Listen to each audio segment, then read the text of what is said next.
If God can change my husband, He can change yours. Hi, my name is Paula, and God changed my marriage when I started using biblical principles, and now I'm here to help you as a wife to change your marriage too. So, hey, my husband was not the easiest person to deal with. Let me tell you. He did not grow up in an environment where he was taught how to treat women correctly, much more in a godly way. He didn't really know what was expected of him as a man. And then, he never really had a serious committed relationship where he lived with someone. He knew what was expected of him, like in the household. Should he cook? Should he clean? Should he share the duties? How do we split the bills? Right? He just basically knew or did things in the way that he was comfortable just in his life in general. So I feel like he was a little bit unwilling or uncomfortable to change himself and how he always did things. He was pretty much on his own for a long time, having to take care of himself. He's very financially responsible. He had this approach in his head where he needed to make sure that he never went hungry again. He never had to suffer. If he had a family and he had kids, they never had to go through what he went through. And in my opinion, his experience or his childhood was not as traumatic as he thinks. And that was one issue that I had, right? Because obviously that's his experience.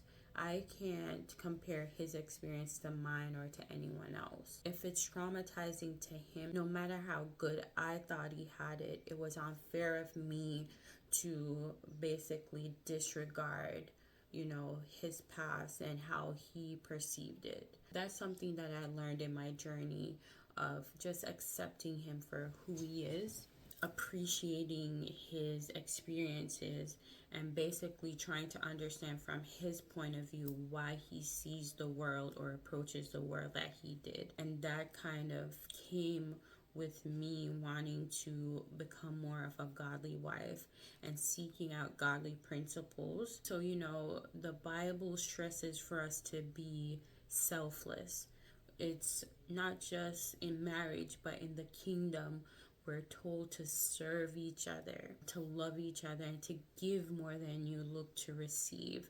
So it's this kind of sacrificial approach where we're doing more for someone else than for ourselves, or we're sacrificing a little bit more so that we can give or do a little bit more for someone else. Whenever you take that posture, you just naturally, I believe, you naturally become more understanding, because now it's not about you and your thoughts and your feelings and your perspective. You're more understanding and more willing to understand what are they going through. What's their perspective? Why do they see it that way? Why may they be perceiving it that way even though you don't perceive it that way? Being more open and willing to understanding my husband's point of view really changed a lot of things for me, because it would be simple little things that I would count against him. So it would be small details like he's frugal, right? So he counts every dollar. Me, on the other hand, I'm not irresponsible with money, but I'm not counting every dollar. Like, I will say I have $200 to spend for the month, and that's just it. I'm gonna spend my 200. I don't need to keep track of how I'm spending each dollar in that $200, right? But he may be the one, ooh, we only have 100 left, so we need to make sure that, it makes more sense. It's more logical, but it's just different from my approach, right? So just learning to understand that not because it's not being done my way means that it's a wrong way. It may even be a better way. I think his way is better, maybe not all the time. Sometimes you do need to be a little bit more relaxed and open for spontaneity, but that's just my thought. It's not that his way is the wrong way. I had to learn that there can be multiple paths to the same destination. So not because he's on path A and I'm on path D means either of us are wrong. We're just on different paths. So that's how I had to kind of try to begin to understand. Just honestly speaking, we started out it was really rough. The first few years of marriage was really rough for us. I really am not going to give details and bash my husband. That's not why I'm here. But I want to tell you that if you were married to my husband, you would probably not have been married to him for as long as I've been married to him. Okay? Now, like for instance, my husband is naturally selfish. He's going to self preserve all day long, right? He's going to make sure he's protecting himself. He has enough for himself. He's looking out for himself before he starts to look out for someone else. Me, on the other hand, if you come to me and I have $1 and you want $1, I'm probably going to give you the dollar, or at least 50 cents out of the dollar.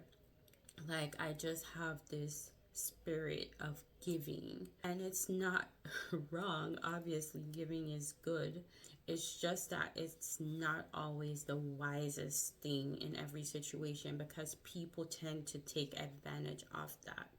So you have to, giving is good and preservation is also good, but there needs to be a balance. We can't self-preserve so much to the point that we're unwilling to let go of anything to give to others, to bless others, or just kind of spread love that way.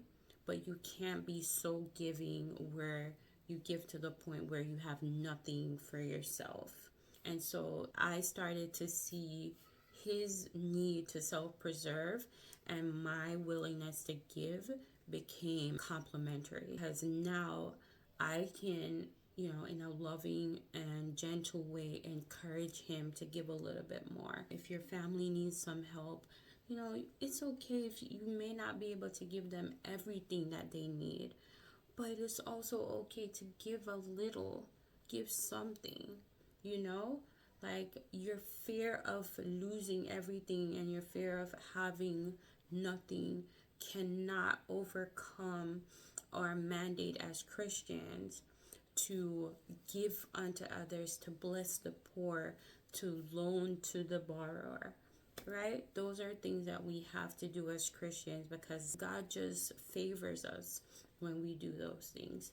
So I started to look at our differences as healthy balance that we need. And instead of criticizing him for the things that I didn't agree with, I started to appreciate those differences. Obviously, he had a lot to work with. I'm telling y'all, my husband is something else. Great guy, always willing to grow and to learn and to look within himself.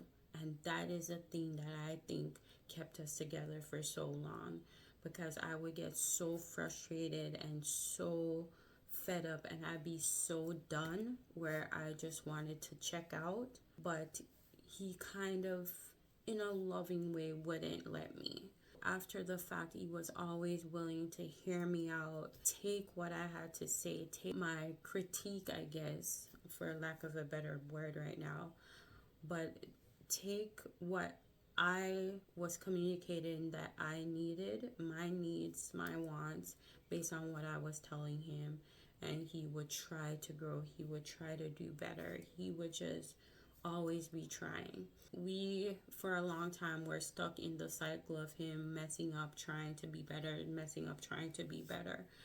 But what helped me is that I have the ability to forget and to forgive. Like, I will forgive and move on. So I'm not constantly holding things that he's done in the past against him. Every problem, every issue that arises is a new issue in my eyes. He's the complete opposite, but we won't even go there. But what I want to say is that I was able to help him to change without trying to get him to change. I just started to change myself. And I didn't change my personality or change my desires or anything like that. What I did was change my approach to him. I started to adapt. I wanted to understand, and if I can understand him and understand why he did the things that he did, or why he does the things that he does, it's easier for me to work around it. If I understand it, I'm more welcoming of it. It's not a flaw anymore. I just accept it for what it is. This is a personality. It's neither bad or good. It's just the way it is. And here's how I can deal with it. Here's how I can adjust to it, work around it.